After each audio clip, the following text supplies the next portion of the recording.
மந்திரம். என் இறைவனாகிய தந்தையே, நன்மை நிறைந்தவர் நீர், அனைத்திற்கும் மேலாக அன்புக்குரியவர் நீர். என் பாவங்களால் உனக்கு செய்த துரோகத்திற்காக உத்தமஸ்தாபப்படுகிறேன். இனி உமது அருள் உதவியால் பெறப்பட்ட பாவங்களை செய்வதில்லை என்றும் பாவத்திற்கு ஏதுவான சூழ்நிலைகளை விட்டு விலகுவேன் என்றும் உறுதி கூறுகிறேன். அடிப்பதற்கு இழுத்துச் செல்லப்படும் ஆட்டுக்குட்டியை போல் உங்கள் முன்னே வாயில்லா பூச்சியாய் வதங்கி நின்று கொண்டிருக்கும் என்னை யார் என்று தெரிகிறதா? உலகை மீட்க பரமதந்தையால் இவ்வுலகிற்கு அனுப்பப்பட்ட மானுட மகன் நான். தந்தை எனக்கிட்ட கட்டளைகளை சிரமேற்கொண்டு நல்லனவற்றை பேசி நன்மைகள் பல புரிந்த எனக்கு என்று தீர்ப்பு கூறும் நான். இவ்வுலகம் முடிவில்லையே தீர்ப்பிட வந்த எனக்கு பிலாத்து தீர்ப்பு வழங்கப் போகிறான். அன்று ஓசன்னா பாடி புகழ்ந்த மனிதர்கள் என்று ஒளிக ஒளிக என ஓலமிடும் குரல் உங்கள் காதுகளில் ஒலிக்கிறதா?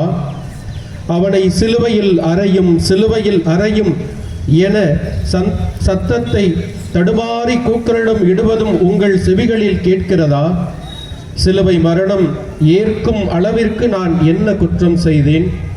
இரவெல்லாம் கசையால் அடித்து காரி உமிழ்ந்து கொத்துயிராய் என்னை பிலாத்துவின் அரண்மனைக்கு இழுத்துச் செல்லும் கொடூர காட்சியை காண என்னுடன் வருகிறீர்களா? வாருங்கள், என் சிலுவை பாடுகளை காணுங்கள்.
முதல் நிலை, இயேசு தீர்ப்பிடப்படுகிறார். திவ்ய இயேசுவே, உம்மை ஆராதித்து வணங்கி உமக்கு நன்றி அறிந்த தோத்திரம் செய்கின்றோம்.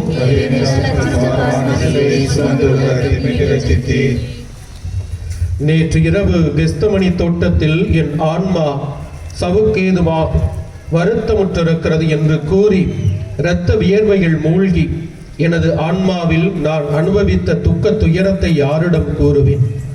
முத்தமிட்டு காட்டிக் கொடுத்த யூதாசு ஓடிவிட்டான். இரவும் பகலும் என்னோடு இருந்து உண்டு உறங்கி வாழ்ந்து வந்த மற்ற சீடர்கள் எங்கே? உமக்காக என் உயிரை கொடுப்பேன் என்று பேதுரு எங்கே? இதோ தனி மரமாய் அடிகளால் நொறுக்கப்பட்டு கயிற்றால் இறுக்கப்பட்டு கல்வனை போல் பிலாத்து முன்னிலையில் நிற்கிறேனே. என்ன குற்றம் செய்தேன்? கொலை செய்தேனா? கொள்ளை அடைத்தேனா? என்ன குற்றம் செய்தேன்? இறையரசை அறிவித்தது குற்றமா? நோயாளர்களை குணப்படுத்தியது குற்றமா? இறந்தவர்களுக்கு உயிர் கொடுத்தது குற்றமா? ஏழைகள் மீது இரக்கம் காட்டியது குற்றமா? நான் தேர்ந்தெடுத்த மக்களால் கைது செய்யப்பட்டு பொய் சான்றுகளால் குற்றம் சாட்டப்பட்டு அங்கும் எங்கும் அலைக்கழிக்கப்பட்டு பிலாத்துவின் முன் நிற்கிறேன். நான் குற்றவாளி அல்ல என்று பிலாத்து அறிவான். சிலுவையில் அறையும் என்ற மக்களின் கூக்குரல் அவன் காதுகளை செவிடாக்கிவிட்டது. அதிகாரம் அவன் கண்ணை மறைத்து விட்டது. அவன் மனைவி விடுத்த எச்சரிக்கையும் காற்றோடு கலந்து விட்டது. இவனது இரத்தப் பழியில் எனக்கு பங்கில்லை என்று கை கழுவி இவனை சிலுவையில் அறையும் என தீர்ப்பு வழங்கிவிட்டான் பிலாத்து. ஒரு பாவம் அறியாத நான் சிலுவை மர தீர்ப்புக்கு ஆளாகிவிட்டேன். இது தர்மமா, நீதியா? ஜெபம். சிலுவை தீர்ப்புக்கு ஆட்பட்ட எங்கள் தெய்வமே, குற்றவாளிகள் பலர் தப்பினாலும் நிரபராதி ஒருவன் தண்டிக்கப்படக்கூடாது. தன்னிடம் உள்ள குற்றத்தை காணாது அடுத்தவர் மீது குற்றம் கண்டுபிடித்து அகமகிழும் உலகம் இது. ஒரு விரலை நீட்டி மற்றவரை குற்றம் சாட்டும் பொழுது மற்ற 3 விரல்களும் தன்னை நோக்கி இருப்பதை யாரும் உணர்வது இல்லை என்று குடும்பத்தில், நாட்டில், ஊரில், உலகத்தில் இதுதான் நடைபெற்றுக் கொண்டிருக்கிறது. அதனால் எங்கும் சமாதானம், அமைதி, மகிழ்ச்சி அற்று போய்விட்டது. அமைதியின் தெய்வமே, பிலாத்துவை போல் அநீதிக்கு பணியாமல் உண்மைக்கு பயந்து யாருக்கும் தீர்ப்பிடாமல் வாழும் உள்ளத்தை எங்களுக்கு தருமாறு உம்மை வேண்டுகிறோம். ஆமீன். எங்கள் பேரில் தயவாயிரும் சுவாமி, எங்கள் பேரில் தயவாயிரும். மரித்த விசுவாசிகளுடைய ஆன்மாக்கள் சர்வீசுடைய இரக்கத்தினால் நித்திய சமாதானத்தில் இளைப்பாற கடவது. ஆமீன். இயேசுவின் மீது சிலுவை சுமத்தப்படுகிறது. திவ்ய இயேசுவை உம்மை ஆராதித்து வணங்கி உமக்கு நன்றி அறிந்த தோத்திரம் செய்கின்றோம்.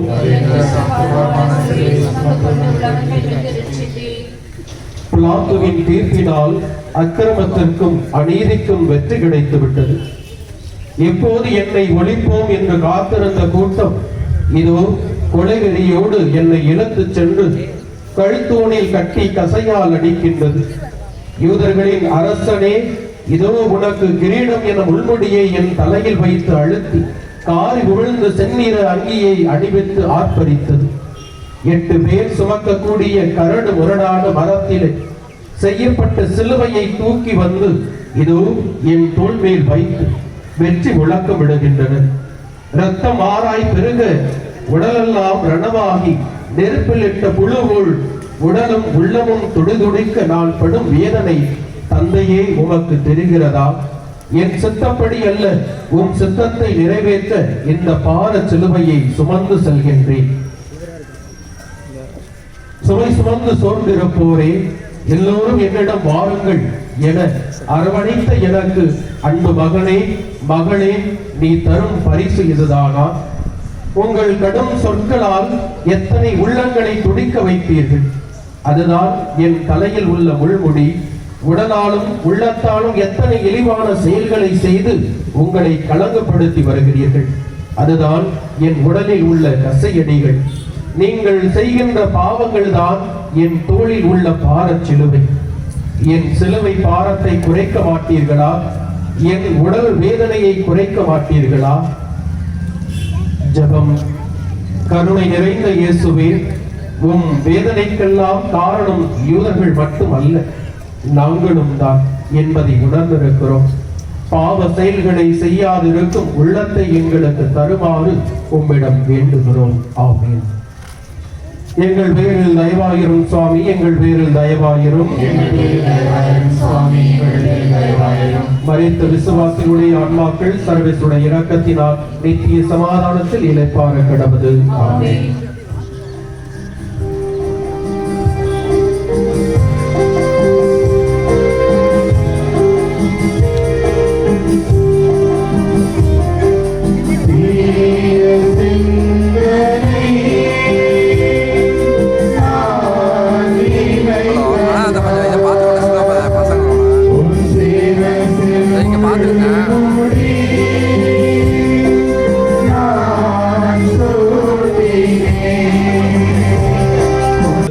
செய்கின்றோம்.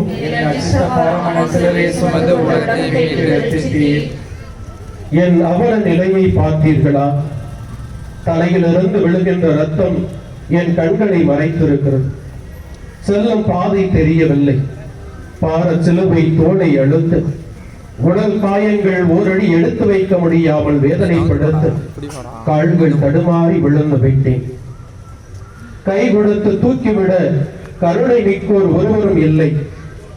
உதவிக்காக இயங்குகிறது என் உள்ளம்.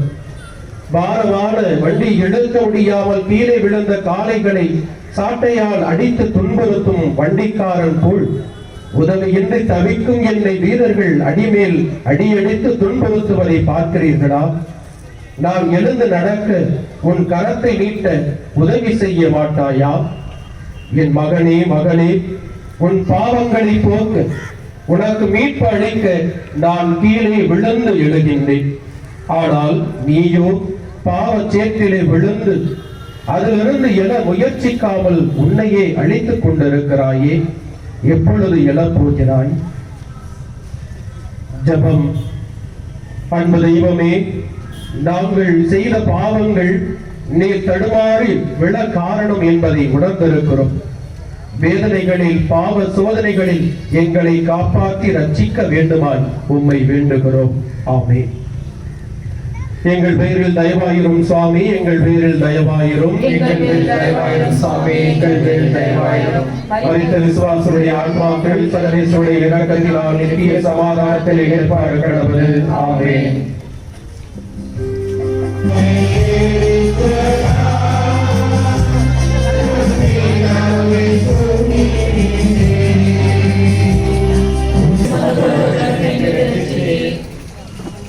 கீழே விழுந்த நான் தட்டு தடுமாறி எழுந்து தலை நிமிர்ந்தேன். அதுவும் என் அன்பு தாய். 10 மாதம் சுமந்து பெற்ற பாலூட்டி சீராட்டி வளர்த்தவள். கண்களிலே நீர் ஆராய் பெருக்கெடுத்து ஓட தலைவிரி கோலமாய் நிற்கிறார். அம்மா, எங்களைக்க உடலில் சக்தி இல்லை. அம்மா, உன் உதிரத்தை பாலாக்கி ஊட்டி வளர்த்தாயே. உன் மகனின் அவல நிலையை பார்த்தாயா? குழந்தை பருவத்திலே கால் தடைக்கு நான் விழுந்த போது பதறி தவிர்த்து ஓடி வந்து தூக்கி மார்போடு அடைத்து தழுவி முத்தமிட்டு என் அழுகையை நிறுத்தினாயே. இதோ இன்று உடல் வேதனையால் வென்று தவிக்கின்றேனே. ஓடி வந்து அரவணைத்து அன்பு மழையாய் ஆறுதல் தர மாட்டாயா? அந்த பாஸ்கா திருவிழாவில் நான் காணாமல் போய்விட்டதா எண்ணி 3 நாட்கள் காடுகளெல்லாம் அலைந்து திரிந்து என்னை கண்டவுடன் மகனே, என்னை விட்டு எங்கே சென்றாய் என்று கதறி துடித்தாயே. அந்த உன் அன்பு மகன் இதோ உலகை விட்டே செல்ல போகிறேன். ஏனம்மா அப்படி பார்க்கிறாய்? இவ்வளவு கொடுமைகளை நீ அனுபவிப்பாய் என்று தெரிந்திருந்தால் உன்னை பெற்றிருக்க மாட்டேனே என்று எண்ணுகிறாயா? அன்று இறைவனின் சித்தத்தை நிறைவேற்ற என்னை ஈன்றெடுத்தாய். நான் என் தந்தையின் சித்தத்தை நிறைவேற்ற இந்த சிலுவை பாடுகளை மனமுவந்து ஏற்றுள்ளேன். அம்மா என்று அழைக்க இயலாதவன் எப்படி இவ்வாறெல்லாம் பேசுகிறேன் என்று சிந்திக்கிறீர்களா? எங்கள் உதடுகள் பேசவில்லை, உள்ளங்கள் தான் பேசின. பெற்ற தாய் தன் குழந்தையின் உள்ளத்தை நன்கு அறிவாள் இல்லையா? என் அன்பு மகனே மகளே, உங்கள் பெற்றோரை எவ்வாறு நேசிக்கிறீர்கள், மதிக்கிறீர்கள்? முதிர் வயதில் அவர்கள் உங்கள் அரவணைப்பில் வாழ்கின்றார்களா? அல்லது முதியோர் இல்லத்தில் பாசத்திற்கு ஏங்கி பரிதவித்து வாழ்கிறார்களா? உங்களை பெற்றெடுத்து வளர்த்து வாழ்வதர அவர்கள் பட்ட பாடுகளை நினைத்து பார்ப்பீர்களா? ஜெபம்.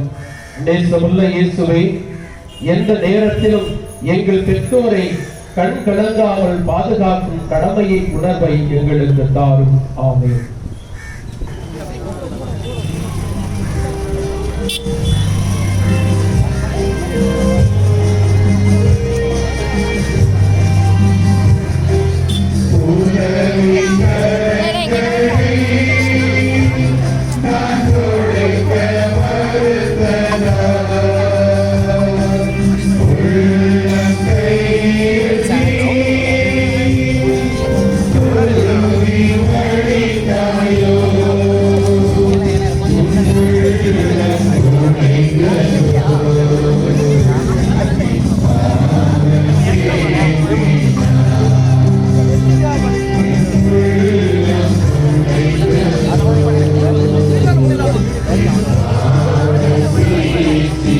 சீமோன் இயேசுவுக்கு உதவுகிறார்.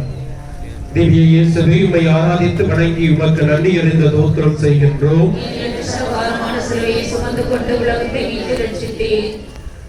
தாயை சந்தித்த மகிழ்ச்சி சற்றே உள்ளத்தில் இருந்தாலும் உடலில் தளர்ச்சியால் ஓரடி கூட எடுத்து வைக்க முடியவில்லை. ஆறுதல் தேடி அடைகின்றது கண்கள்.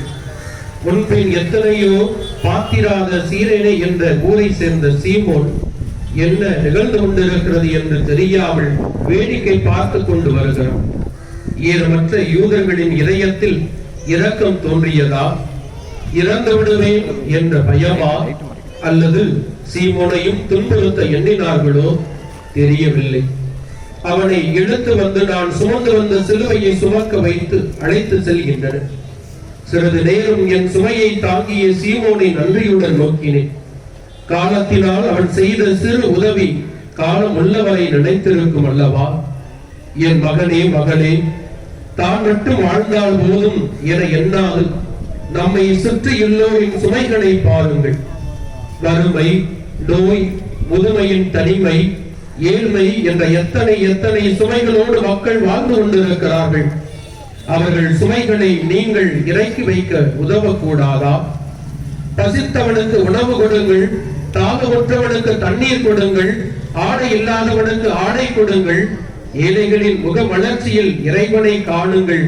நியாய தீர்ப்பு நாளிலே எனக்கு ஒரு அமரும் பாக்கியம் பெறுவீர்கள். கொடுங்கள், உங்களுக்கு கொடுக்கப்படும். ஜெபம். இரக்கம் மிகுந்த இயேசுவே, பிறருடைய இன்பங்களிலே பங்கேற்க விடாமல் துன்பங்களிலே துணை நிற்கும் நல்ல உள்ளத்தை எங்களுக்கு தாரும். ஆமென். எங்கள் பேரில் தயவாயிரும் சாமி, எங்கள் பேரில் தயவாயிரும். விசுவாசமுடைய ஆத்மாக்கள் சர்வீசுடைய இரக்கத்தினால் நித்திய சமாதானத்தில் இளைப்பாற கடவுது. ஆமென்.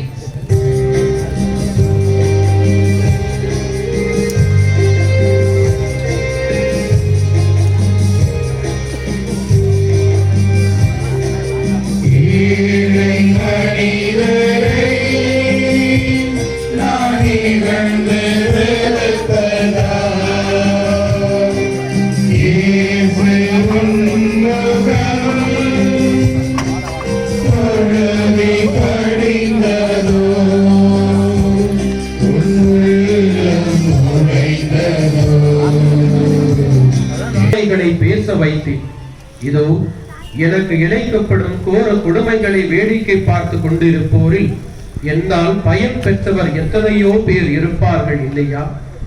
அவர்கள் ஒருவருக்காவது எனக்கு உதவி செய்ய வேண்டும் என்ற எண்ணம் ஏன் ஏற்படவில்லை? போர் வீரர்களிடம் அச்சமா? தந்தையே, இந்த துன்பக்கிண்ணம் எப்போது என்னை விட்டு நீங்கும்? அதோ ஓடோடி வருகிறாள் ஒரு பெண். வீரரெல்லாம் தடுத்து நிறுத்திய போதும் உதரை தள்ளி என் முன்னே கண்களில் நீர் வடிய கணங்கி நிற்கிறார். அருள் ஒளி வீசும் உன் திருமுகம் எங்கே? கருணை பொழியும் உன் கண்களின் ஒளி எங்கே? இரக்கமற்ற கொடியவர்கள் காரி உமிழ்ந்ததனாலும் வியர்வையினாலும் இரத்தத்தாலும் கரைவடைந்து பொலிவிழந்ததோ என எண்ணி தான் கையில் கொண்டு வந்த கரை துண்டினால் என் முகத்தை துடைத்து எனக்கு ஆறுதல் வழங்குகிறார். அவளுக்கு பரிசாக என் முகத்தை அத்துண்டிலே பதிய வைத்து ஆசி வழங்கினேன். அவள் பெயர் என்றும் நிலைத்திருக்கும் அல்லவா? என் அன்பு மகனே மகளே, உங்கள் கண்முன்னே எத்தனையோ கொடுமைகள் நடக்கின்றனவே, ஏன் நீங்கள் அதை கேட்பதில்லை? பாலியல் பலாத்காரத்திற்கு உட்படும் சிறுமிகள், பணத்தையே குறிக்கோளாக கொண்டு விபச்சாரம் செய்வோர், கணவன் மனைவிக்கு செய்யும் துரோகம், மனைவி கணவனுக்கு செய்யும் துரோகம், புற்றீசல் போல் வலிந்து கிடக்கும் பாவங்களுக்கு எதிரான ஏன் குரல் எழுப்புவதில்லை? அச்சமா? நமக்கேன் என்ற எண்ணமா? உனக்கு உன் குடும்பத்தில் யாருக்காவது இந்த நிலை ஏற்பட்டால் என்ன செய்வார்? ஜெபம். அக்கிரமத்திற்கு குரல் கொடுத்த அன்பு இயேசுவே, அக்கிரமங்களை தட்டி கேட்கும் அஞ்சா நெஞ்சத்தை எங்களுக்கு தாரும். ஆமென். எங்கள் பேரில் தயவாயிரும் சாமி, எங்கள் பேரில் தயவாயிரும். மரித்த விசுவாசுடைய ஆன்மாக்கள் சர்வேசுடைய இரக்கத்தினால் நித்திய சமாதானத்தில் இளைப்பாற கடவது. ஆமென். கீழே விழுகிறார். திவ்ய இயேசுவே, உம்மை ஆராதித்து வணங்கி உமக்கு நன்றி இறைந்த தோத்திரம் செய்கின்றோம்.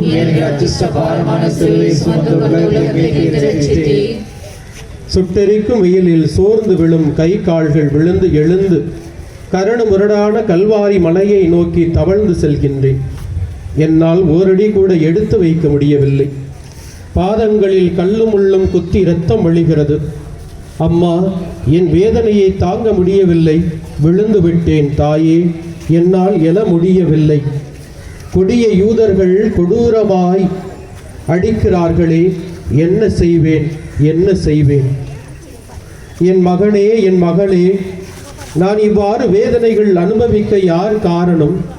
மாசற்ற என் திருச்சபை என்று மேகங்களால் சூழப்பெற்று கரைபடிந்து விட்டதே, அந்த காரணமா?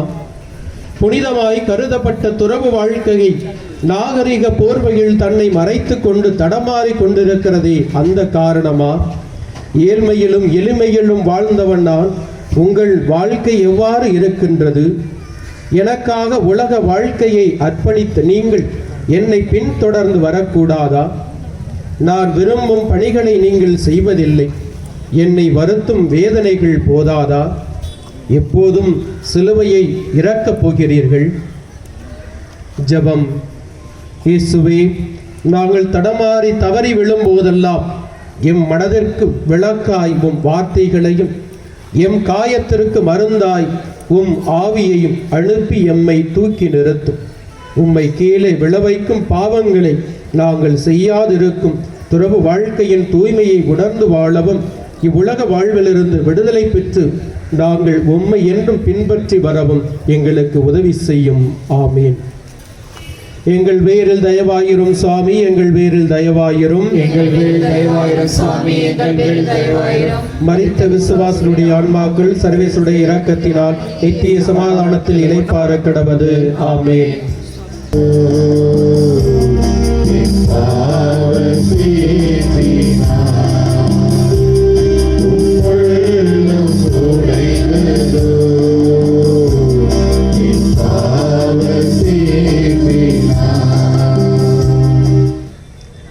எட்டாம் நிலை. இயேசு எருசலேம் பெண்களுக்கு ஆறுதல் கூறுகிறார். திவ்ய இயேசுவை உம்மை ஆராதித்து வணங்கி உமக்கு நன்றி அறிந்த தோத்திரம் செய்கின்றோம்.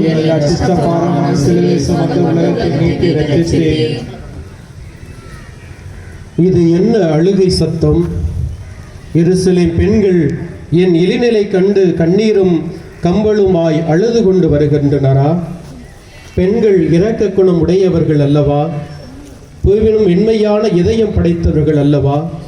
அதனால் தான் நான் படும் பாடுகளை அவர்களால் தாங்கிக் கொள்ள முடியவில்லை போலும்.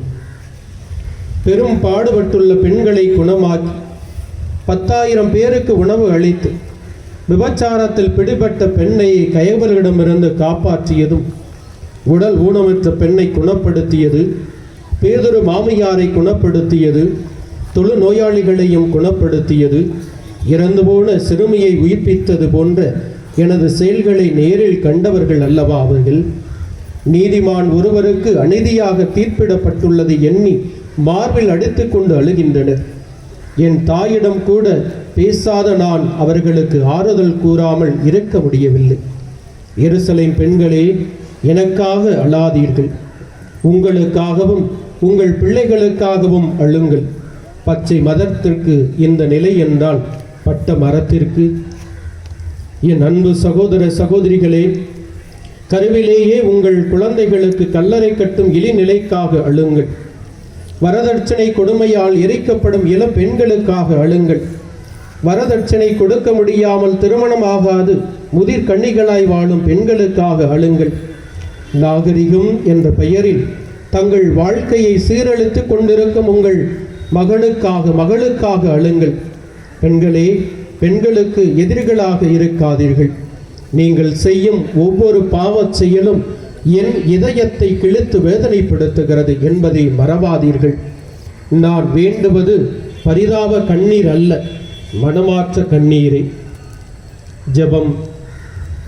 அன்பு ஆண்டவரே, நாங்கள் பாவத்தில் விழும்போதெல்லாம் உம்மை கசையால் அடித்து காயப்படுத்துகிறோம் என்பதை உணர்ந்து மனஸ்தாப கண்ணீர் சிந்தி மனமாற வேண்டுகிறோம். ஆமீன். எங்கள் பேரில் தயவாயிரும் சாமி, எங்கள் பேரில் தயவாயிரும், எங்கள் பேரில் தயவாயிரும் சாமி, எங்கள் பேரில் தயவாயிரும். மரித்த விசுவாசிகளுடைய ஆன்மாக்கள் என் காவல் வேண்டினார்.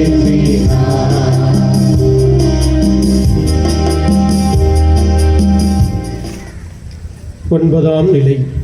இயேசு 3ஆம் முறை தரையில் விழுகிறார். திவ்ய இயேசுவே, உம்மை ஆராதித்து வணங்கி உமக்கு நன்றி அறிந்த தோத்திரம் செய்கின்றோம்.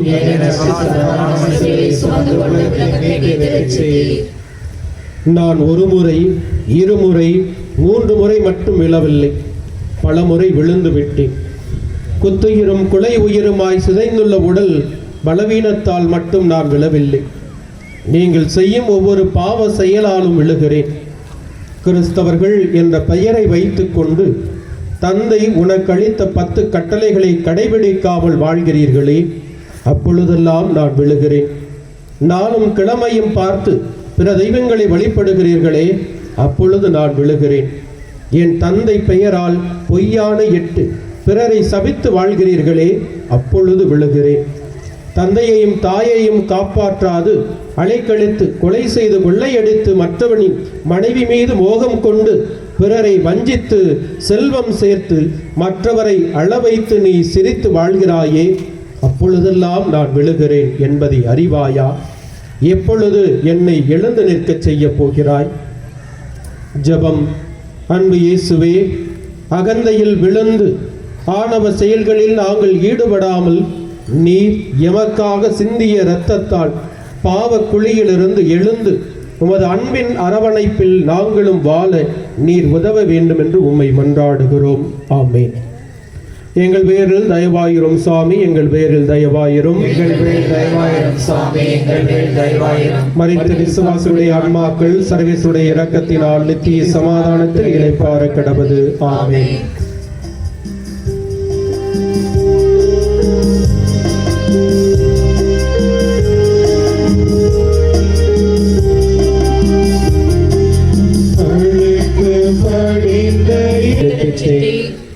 எனது உடை தையல் இல்லாதது, நெய்தலும் சற்று வித்தியாசமானது, எனவேதான் சீட்டு போடுகிறார்கள்.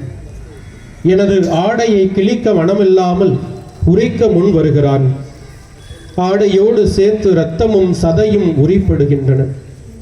வேடிக்கையான மனிதர்களின் விந்தையான செயல்களால் வேதனையின் உச்சத்திலே வாழ்வியல் மாற்று. என் பற்களுக்கு இடையில் சிக்கிக்கொண்ட வார்த்தைகள் ஓசையின்றி காற்றில் கரைகின்றன. இதுவும் ஒருவித ஓசன்னாதான். உடலெங்கும் வலுவிழந்து நடுங்குகின்றது. முள்முடியின் பாரம் முன்னும் பின்னாக சுமையை கூட்டுகிறது. உங்களை சுற்றும் முற்றும் பார்க்கிறேன். எனது கண்கள் ஒளி இழந்து விட்டன. ஆனால் என் அன்பு குறையவே இல்லை. ஏனென்றால் உங்களுக்காகவே பிறந்தேன், உங்களுக்காகவே வாழ்ந்தேன். ஜெபம். பெரும்பாடு உள்ள உலகில் உயிர் காக்கும் உன்னத மருந்தாக தூய வெண்ணிற ஆடையாக உம் பாதம் அமர்ந்து வாழ வரம் தாரும் இயேசுவே. ஆமென். எங்கள் பேரில் தயவாயிரும் சாமி, எங்கள் பேரில் தயவாயிரும். எங்கள் பேரில் தயவாயிரும் சாமி, எங்கள் பேரில் தயவாயிரும். மரித்த விசுவாசுடைய ஆன்மாக்கள் சர்வேசுடைய இரக்கத்தினால் நித்திய சமாதானத்தில் இளைப்பாற கடவது. ஆமென். சிலுவையில் அறையப்படுகிறார். திவ்ய இயேசுவே, உம்மை ஆராதித்து வணங்கி உமக்கு நன்றி அறிந்த தோத்திரம் செய்கின்றோம்.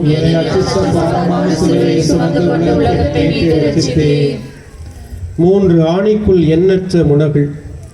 ஓ நெஞ்சமே, விழித்தெழு. விளக்கை ஏற்றி விளக்கு தண்டின் மீது வைத்தால்தானே எல்லோருக்கும் ஒளி தர முடியும். இந்த செயலையும் நான் அப்படித்தான் பார்க்கிறேன். என்னை சிலுவையில் அறைந்து உயரே தூக்கி பிடித்துள்ளீர்கள்.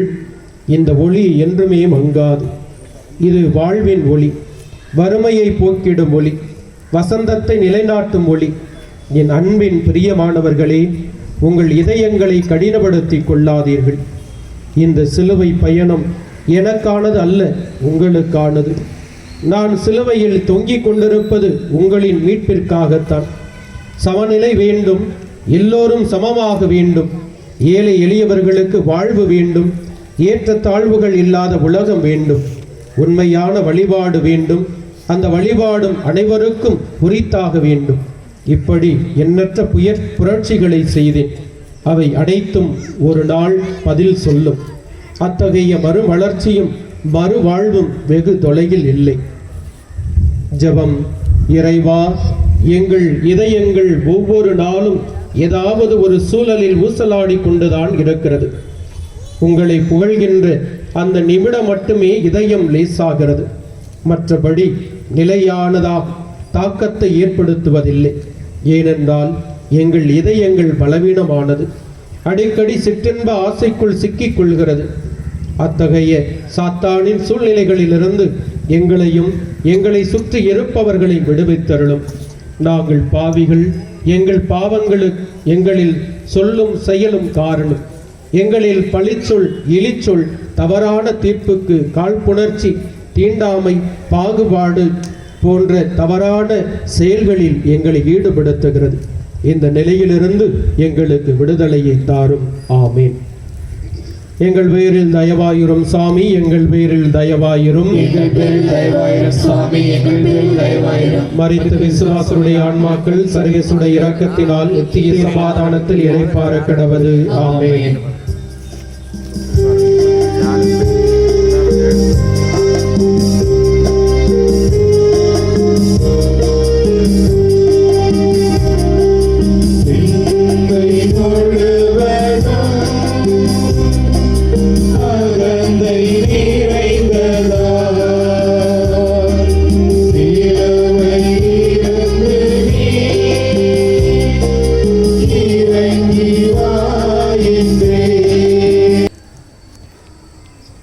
எனது உடல் உங்களுக்கானது, என் உயிரும் உங்களுக்கானது.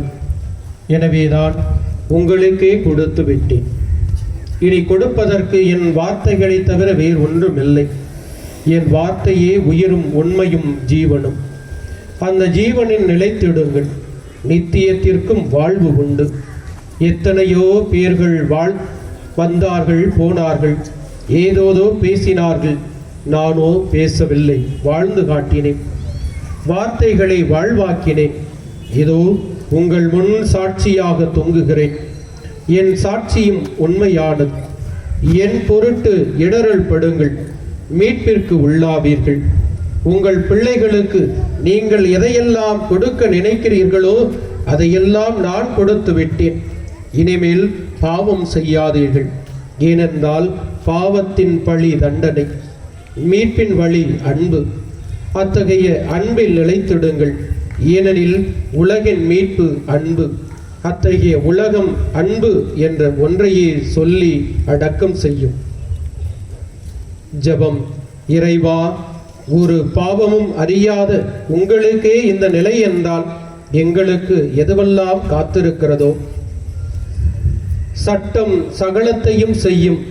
சாட்சி எப்படி வேண்டுமானாலும் பேசும். அதற்கு உங்களின் பாடுகளே உதாரணம். ஒருவரை தண்டிக்கும் உரிமை அடுத்தவர்களுக்கு கிடையாது என்பதை உணராமலே இங்கு ஏராளமானோர் தண்டிக்கப்படுகின்றனர். பணவளம், படைவளம், அரசியல் வளமே இங்கு வாழ்வதற்கு அடிப்படை ஆதாரமாகிவிட்டது. எதையும் செய்துவிடலாம் என்ற துணிச்சல் எல்லோர் மனதிலும் பரவி கிடக்கிறது. ஆடம்பரம், கேலிக்கூத்து எங்கும் விளைந்து நிற்கிறது. இறைவா, எப்போது விடியும் இந்த இரவு? உங்கள் பாடுகள் எங்களுக்கு பக்கபலமாய் இருக்கட்டும். ஆமீன். எங்கள் பேரில் தயவாயிரும் சாமி, எங்கள் பேரில் தயவாயிரும். மரித்த விசுவாசுடைய ஆன்மாக்கள் சர்வேசுடைய இரக்கத்தினால் நித்திய சமாதானத்தில் இறைப்பார கிடவது. ஆமீன். இயேசு தாயின் மடியில் மீண்டும். திவ்ய இயேசுவே, உம்மை ஆராதித்து வணங்கி உமக்கு நன்றி அறிந்த தோத்திரம் செய்கின்றோம்.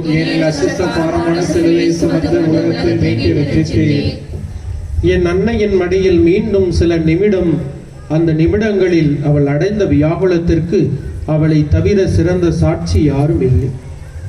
தம் பிள்ளைகள் அடுத்தவர்களுக்கு உதவி செய்வதையே ஏற்றுக்கொள்ளாத தாய்மார்கள் இருக்கும்போது என் தாய் எவ்வளவு அழகானவள் என்று பாருங்கள். என்னையே உங்களுக்காகவே விட்டு கொடுத்திருக்கிறார் பாருங்கள். அத்தகைய செயலுக்கு நான் என்ன பெயர் வைப்பது? தியாகம் என்ற ஒரு சிறிய சொல்லால் அதை அடக்கிவிட முடியாது. அதனால்தான் என் தாய் பேறு பெற்றவள் என்று அழைக்கப்படுகிறாள். தாய் அன்பு என்பது எப்போதுமே கலப்படம் இல்லாதது. அது மகிழ்வித்து மகிழும் மனம் கொண்டது. ஆனால் எனது தாய் அன்போ மகிழ்ச்சியில் பங்கு கொள்ளவில்லை, மாறாக பாடுகளில் பங்கு கொள்கிறது. ஆகவேதான் அந்த அன்பு எல்லோராலும் பேசப்படுகிறது, எல்லோராலும் அன்னை என்று ஏற்றுக்கொள்ளப்படுகிறது. என் மகனே மகளே, ஒரு நாளும் தாயன்பு விலை போகாது. அத்தகைய அன்பை நேசியுங்கள், சுவாசியுங்கள். ஜெபம். இறைவா, தாயன்பை பற்றி என்ன சொன்னாலும் அது குறைவே. இங்கே எண்ணற்ற தாய்மார்கள் தவமிருந்து பெற்ற பிள்ளைகளின் தகாத செயல்களால் பொதுவெளியில் கை ஏந்துகிறார்கள், குப்பை தொட்டியில் உணவை தேடுகிறார்கள், சாலை ஓரங்களில் படுத்து உறங்குகிறார்கள். இத்தகைய சூழல் மாற வேண்டும். அன்பிற்கு ஏது அடைக்கும் தாழ் என்பார்கள். ஆனால் இங்கே ஏராளமான அன்பு அடைக்கப்பட்டுதான் கிடக்கிறது. சிறு வயதில் தடுமாறி விழுந்த போதெல்லாம் ஓடி வந்து உதவிய கரங்கள், பட்டினி கிடந்த வயிறு, தூங்காத விழிகள் அத்தனையும் இன்று ஏக்கத்துடன் பார்க்கிறது. பிள்ளைகள் பல பேர் இருந்தாலும் பெற்ற அன்னை ஒருவரே. அத்தகைய அன்னையை மதிக்க கற்றுக்கொள்ளவும் அவர்களின் இறுதி காலத்தில் அவர்களுக்கு உறுதுணையாக இருக்கவும் வேண்டி ஞானத்தை எங்களுக்கு தந்தருளும். ஆமீன். எங்கள் பேரில் தயவாயிரும் சுவாமி, எங்கள் பேரில் தயவாயிரும். திவ்ய இயேசுவே, உம்மை ஆராதித்து வணங்கி உமக்கு நன்றி அறிந்த தோத்திரம் செய்கின்றோம்.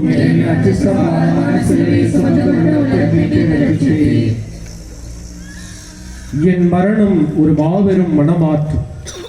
இந்த மனமாற்றம் 2000 ஆண்டுகளை கடந்து இன்னும் பேசப்படுகிறது. இது வெறும் நிகழ்வல்ல, இது ஒரு மீட்பின் பயணம், சொல்லில் அடங்காத உணர்வு. உங்களில் மரணத்தை போல என் மரணம் கல்லறையில் அடக்கம் செய்யப்படவில்லை, மாறாக மறுவாழ்விலும் உயிர்ப்பிலும் அடக்கம் செய்யப்பட்டது. என் தந்தையின் ஆசையை நிறைவேற்றவே வந்தேன், செய்து முடித்தேன். என் தந்தை உங்கள் மீது எவ்வளவு அன்பு கொண்டிருந்தார் என்பதற்கு இதைவிட தெளிவான நற்செய்தி வேறு ஏதாவது இருக்க முடியுமா?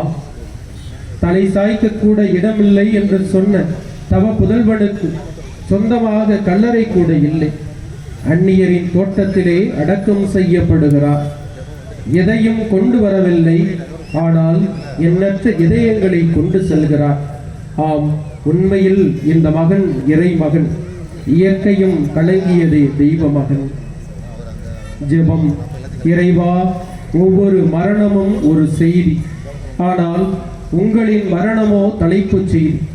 பிறந்தோம், வளர்ந்தோம், வாழ்ந்தோம் என்ற நிலையை கடந்து பிறந்ததற்கான கடமையையும் வளர்ந்ததற்கான தடத்தையும் பதித்து விட்டீர்கள். கல்லறை என்பது நாற்றங்கால், அங்கே என்ன விதைக்கப்படுகிறதோ அதுவே உழைக்கும்.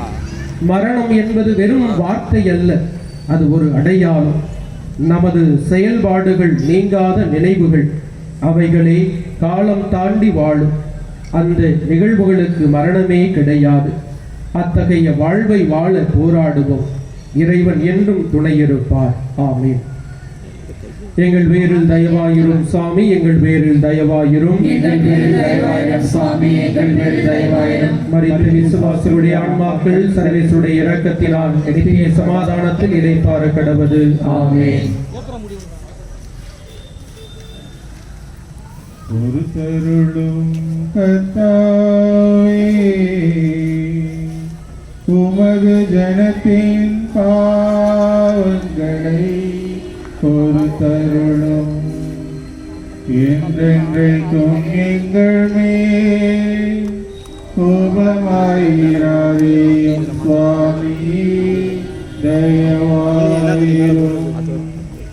ஒரு தருளும் கர்த்தாவே, உமது ஜனத்தின் பாவங்களை பொறுத்தருளும் என்றென்றைக்கும் எங்கள் மேல் கோபமாயிராதேயும் சுவாமி, தயவாயிரும். ஒரு தருளும் கர்த்தாவே, உமது ஜனத்தின் பாவங்களை பொறுத்தருளும் என்றென்றைக்கும்